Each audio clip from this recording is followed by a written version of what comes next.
शत-प्रतिशत आयुर्वेद को समर्पण, ऐसे आयुर्वेद के डॉक्टर मिलना मुश्किल हो गया है।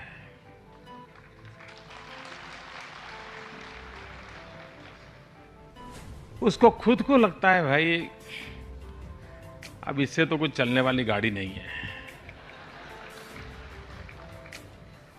अब तो एलोपैथी के रास्ते पर जाना ही पड़ेगा। और वो पेशेंट को भी बता देता है कि ऐसा करते हैं, शुरू के 3 दिन तो एलोपैथी ले लेते हैं, बाद में आयुर्वेद का देखेंगे।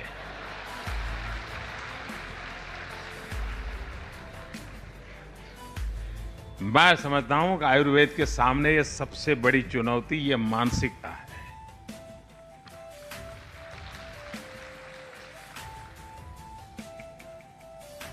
अगर आयुर्वेद को जानने वाले व्यक्ति आयुर्वेद के प्रति प्रतिबद्धता नहीं होगी, उनका समर्पण नहीं होगा, आत्मविश्वास नहीं होगा,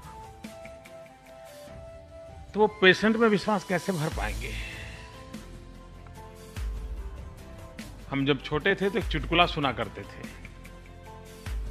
कि कोई यात्री किसी शहर में गया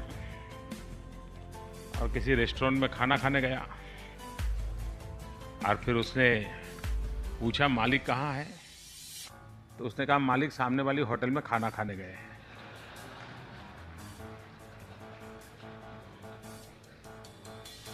तो उस रेस्टोरेंट में कौन खाएगा? जिसको अपनों पर भरोसा नहीं है, अपने पर भरोसा नहीं है, अपनी परंपरा पर भरोसा नहीं है, वो औरों पे भरोसा नहीं जगा सकते। संकट आयुर्वेद का नहीं है, संकट आयुर्वेद वालों का है। ये बात मैं नहीं जानता हूं आपको अच्छी लगी, कड़वी लगी, लेकिन कड़वी लगी तो मैं समझता हूं कि मैं पूरी तरह आयुर्वेद के सिद्धांतों के आधार पर बोल रहा हूं कि आयुर्वेद के सिद्धांतों में कड़वा जो होता है अल्टीमेटली मीठा बना देता है।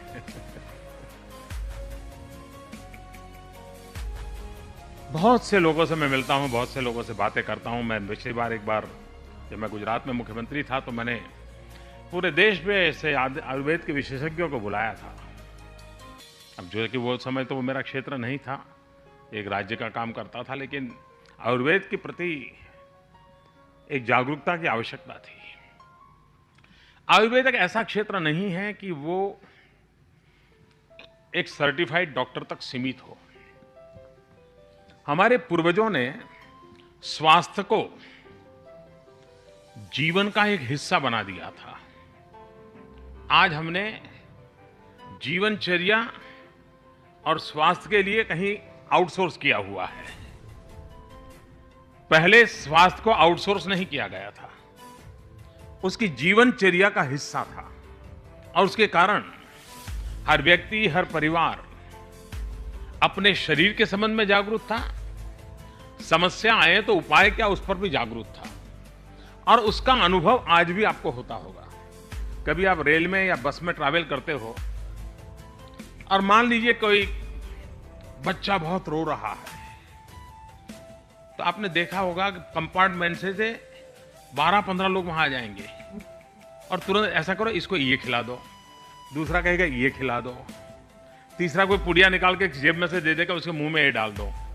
हम पूछते तक नहीं है कि आप डॉक्टर हैं, कौन है, कुछ नहीं, लेकिन जब वो कहता है तो हमें भरोसा होता है, हाँ यार बच्चा चिल्ला रहा, रो रहा है, तो हो सकता है उसको ये तकलीफ होगी और ये दे देंगे तो बच्चा रोना बंद कर देगा और उसको शायद राहत हो जाएगी। ये अक्सर हमने रेलवे में, बस में ट्रैवल करते हुए देखा होगा कि कोई न कोई मरीज को कोई बीमारी हुई तो कोई न कोई पैसेंजर आकर के उसका उपचार कर देता है, जबकि वो डॉक्टर नहीं है, नहीं वो वैद्यराज है, न कहीं जामनगर की आयुर्वेद यूनिवर्सिटी में जाकर के आया है। पर चूंकि हमारे यहां ये सहज स्वभाव बना हुआ था, परंपरा से स्वभाव बना हुआ था, और इसलिए हमें इन चीजों का कुछ न कुछ मात्रा में समझ थी। धीरे धीरे हमने पूरा हेल्थ सेक्टर आउटसोर्स कर दिया। कुछ भी हुआ तो कहीं से एडवाइस लेनी पड़ती है, कंसल्टेशन करना पड़ता है और वो फिर जो कहे उस रास्ते पर चलना पड़ता है। ठीक हो गए तो ठीक है, नहीं हुए तो दूसरे के पास चले जाते हैं, कंसल्टेंसी बदल देते हैं। इस समस्या का समाधान, इसकी पहली आवश्यकता यह है कि मैं अगर आयुर्वेद क्षेत्र का विद्यार्थी हूँ, या मैं आयुर्वेद क्षेत्र का डॉक्टर हूँ, मैं आयुर्वेद क्षेत्र का टीचर हूँ, या मैं आयुर्वेद क्षेत्र में मेडिसिन का मैन्युफैक्चरिंग करता हूँ, या मैं होलिस्टिक हेल्थ केयर को प्रमोट करने वाला हूँ, मैं किसी क्षेत्र से हूँ, उसमें मेरा कोई कॉम्प्रोमाइज नहीं होना चाहिए। मेरी 100% प्रतिबद्धता होनी चाहिए।